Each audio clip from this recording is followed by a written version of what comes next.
kids, today we will learn the 9 union territories. 2 of them are recently made because before there were 7 union territories.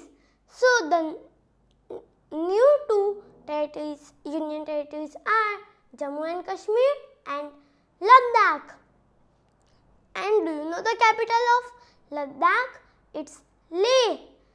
Now, so first we will learn legislature and non-legislature or without legislature. 3 of the union territories have legislature. Which are they? They are Jammu and Kashmir, only this part, Puducherry and Delhi. And the union territories without legislature are Ladakh, Daman and Diu, Dadra and Nagar Haveli, Chandigarh, Lakshadweep and Andaman and Nicobar Islands. So, and remember, so there are 9 union territories in all. First there were 7. The Ladakh is new.